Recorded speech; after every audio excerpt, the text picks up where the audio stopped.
A very Swiss protest briefly punctuated the deal-making and corporate chin-stroking in Davos. But with new figures showing the government borrowed £3.2 billion more than expected last month, the Chancellor is keen to show she's relaxed about the filthy rich. Your selfie. She wants more of the profit motive, not less, in Britain. She'll announce a new growth plan next week, facing down opposition from the Labour London Mayor and her cabinet colleague Ed Miliband by backing airport expansion, including a third runway at Heathrow. Look, I have a lot of sympathy with what Rachel's trying to do this week, which is sell Britain. But there is no doubt there's a big challenge, because out there there's quite a negative view about the UK at the moment, and it didn't start with this Labour government, but I think it's probably got a bit worse. And, I think businesses have got so many choices about where they put their money, and investors have got so many choices. Look at the UK and they don't see an economy that's powering ahead, they don't see regulators that are business friendly, and they don't see a government yet that is articulating a clear plan for growth. And all those things are needed. Former Chancellor George Osborne oversaw the first round of austerity in the coalition government in 2010. I made a choice as a Conservative Chancellor when faced with a black hole in the public finances to cut public expenditure more than increase taxes. And people, And a lot of public services have never recovered fully. Well, I don't agree with that, but people, of course, criticised at the time, although the government was re-elected. In other words, there are always difficult choices to be made, but if you choose to increase taxes, there's a price to be paid for that too. Higher spending on benefits was partly behind today's higher borrowing figures. Tackling that is attracting growing cross-party support, though it won't be popular with the Labour left. I think here the challenge for the Chancellor is what she can do on spending. Just 2 health-related benefits are now costing more than the defence budget. I would make that a priority. Yeah, because welfare spending by the end of the Parliament is predicted to get to £100 billion. So that for you is the key target ahead of any other spending cuts. I think that it is a major issue. You talk about cuts. It's not just about cuts. It's about how that bit of the welfare system performs overall, the support we give to people who are applying for those benefits, and when they're on those benefits, what support can be given to help them get back into work if they are able to work. Now the Chancellor has a new headache, the threat of a trade war sparked by Donald Trump. Tariffs have the potential to significantly impact global GDP and also inflation. Depending on the severity of the situation, you could see economic impact equivalent to what we experienced during the pandemic period and also during the global financial crisis back in 2008. In Davos, the UK and Europe are seen as very much the poor relations. We're trying to run a mini global company. We're very focused on North and South America, the Middle East and Asia, with a proviso with clients who are big in China, whether they want to take the time on risk. Beyond that, India, Vietnam, Indonesia, Malaysia, Singapore, Thailand and Philippines are important markets. Africa, very volatile.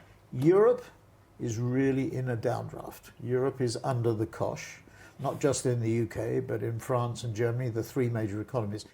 British businessman Sir Martin Sorrell says the Chancellor will have to work hard to restore confidence. There was a high level of confidence before the campaign. They sought out business over smoked salmon and scrambled eggs for breakfast. That confidence has evaporated totally with the budget. I think we've taken the tough medicine, now we need the growth plan. British delegates here warn against a narrative of decline. But money talks. And here in the highest city in Europe, it's not talking about the UK. Well, earlier I spoke to Rachel Reeves herself and began by asking if she agreed with some experts that a trade war with the US would be disastrous and similar to the pandemic situation for the economy. I think that's rather jumping the gun, and I'm not going to comment on hypotheticals, but there is £300 billion worth of trade between the UK and the US. 1 million Brits work for American firms, 1 million Americans work for British firms. That is testament to the special and strong relationship between our two countries that I know will continue under President Trump. But if Trump did impose tariffs on the UK, we would be forced to retaliate, wouldn't we? I don't think tariffs are good for anyone, and I'll be making that case strongly. But last time President Trump was in the Oval Office, trade between the UK and the US increased, and I have no doubt that that can happen again. So you've never been a Brexiteer, obviously, but is there a potential Brexit benefit that if there was a trade war or even a skirmish, the UK could be slightly nimbler outside the EU? Well, the EU has a trade surplus with the US. That's not the case for the UK. And President Trump is concerned about countries that are running surpluses, and that's not the British case. So better off out? No, I mean, I'm not going to revisit. We've left the European Union almost 9 years ago now since that vote. We're not going to start revisiting that. But there are a number of areas where we can be nimble as a country. We have been, for example, on the regulation of AI and the way that we are implementing global standards on financial services. This is not an either or. It's not trade with the US or trade with Europe. We need to trade with countries around the world. We're an open economy, open for business. And you need a trade deal, a bilateral trade deal with the US. How soon do you hope you can get that with the new administration? Well, look, we'll look to do deals with countries around the world. At the moment, we're in negotiations with the Gulf countries on a trade deal, which could be advantageous for investment and trade in the UK. And we'll continue to look for deals right across the globe. Businesses here have been telling me, I'm sure they've been telling you, that there's been a chilling effect from the budget of tax rises. I mean, figures yesterday suggest that employers paused hiring after the national insurance rise, for example. Can you tell businesses, read my lips, no more tax rises? I'm not going to write 5 years' worth of budgets in the first 6 months in office. But what the budget in October did was draw a line under the economic and financial mismanagement of the Conservative government. I've now put our public finances in order, so never again will I have to do a budget like I did in October. Our public finances are now on a firm footing. Right, but you were slightly more explicit about the prospect of tax rises immediately after that budget. December, you said, I'm really clear, I'm not coming back with more borrowing or more taxes. You can't say the same now, can you? Well, our fiscal rules are non-negotiable. Our fiscal rules to get debt down as a share of GDP and balance day-to-day spending with tax receipts. Those fiscal rules are so important because that is what provides the stability in our economy. And it just hasn't been good news for you at all in the last few weeks, has it? I mean, even today, government borrowing in December was the highest for 4 years. Well, you can always point to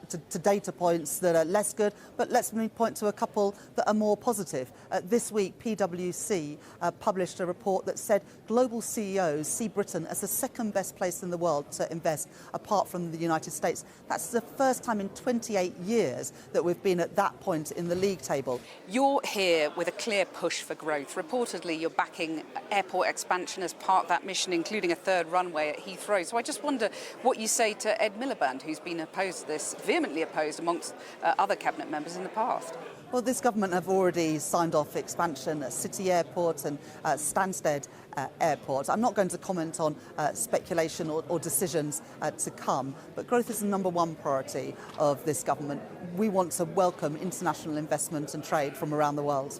Keir Starmer used to say that he preferred Davos to Westminster. Given all the criticism you've had at home, do you share that view now you're here? Well, being in Davos is an important part of my job as Chancellor. I want to bring good jobs and growth to Britain to make working people better off, and that's exactly what I'm doing in Davos this week. You've had quite a lot of unkind criticism at home, haven't you? I mean, some of your critics calling you Rachel from accounts. Do you think there's a sort of whiff of sexism there? I'll let other people make the judgment. I'm just going to get on with the job. Chancellor, thanks very much. Thank you. Well, President Trump's threat to hit Russia with taxes, tariffs and sanctions if it doesn't end the war in Ukraine will be music to the ears of many people here. Ukraine and its backers are hoping the US president's unpredictability will force Vladimir Putin to the negotiating table and end 3 years of carnage. I've been speaking to Latvia's president, who told me he has long advocated for increased defence spending by the nations of NATO. My country has long time advocated for more defense spending. We are currently discussing to reach 4 to 5%. We were discussing that already before President Trump made this announcement. And you're already at 3% of GDP, aren't you? 4% Right. at this time. Whereas the UK hasn't even said when it will get to 2.5%. So what do you say to Keir Starmer about that? And I do believe that when we meet at NATO summit in The Hague in June, we must make a common decision that we should increase. 2.5 probably is not a ceiling anymore, it's a floor. I would say that there are going to be countries like Latvia, like Baltic countries, that would spend more because simply it's an existential issue for us. Well, you talk about the existential threat to Latvia from Russia. How important is it that Russia is punished for war? Because, you know, Donald Trump's come in saying he wants to end the war in Ukraine. Does Ukraine have to make compromises to secure peace? Well, I think that we should change this kind of narrative. It's not about Ukraine that should make peace.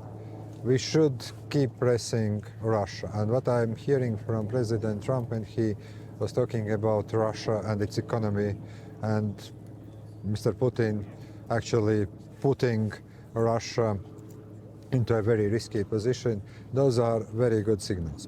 We need to keep pressing Russia in two ways. Through sanctions, number one, and also through supplying Ukraine with all military equipment Ukraine is asking for. If we see the strategy that we want to force Russia to sit at the table, not at the expense of Ukraine, with Ukraine present, then maybe we can reach some agreement. Where my biggest worry is that even by reaching agreement, we lift sanctions or we stop arming Ukraine or we push Ukraine to make unnecessary concessions, then Russia regroups and it may continue to be present and clear danger to all of us.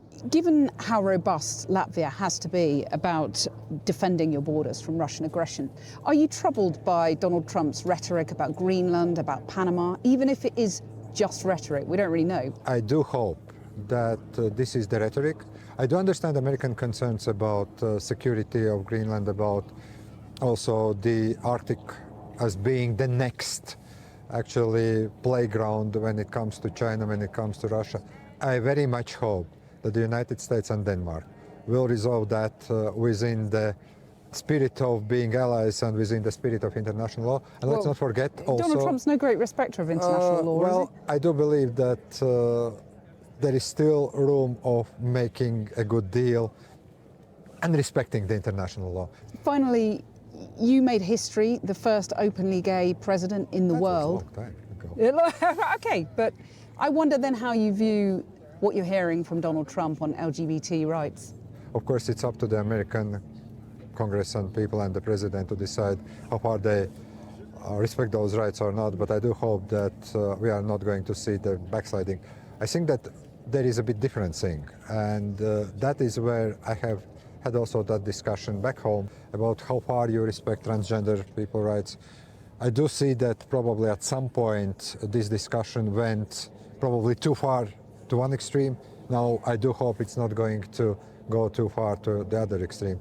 Right, so woke was a problem? I think that for many people, they have felt that some things went too far. That's where American people have made quite clear choice. I do hope that we will respect basic rights everywhere, but I think that also when you get quotas and when you get some kind of affirmative actions, then other people believe that they are discriminated. So I think that those things are very sensitive. I know that myself from my own experience, but I know many Republicans, I know some appointees in the administration that are gay people. So I think that we should not also exaggerate. I think that all is not lost. There is a balance. Edgar Zrinkiewicz, thanks very much. Thank you.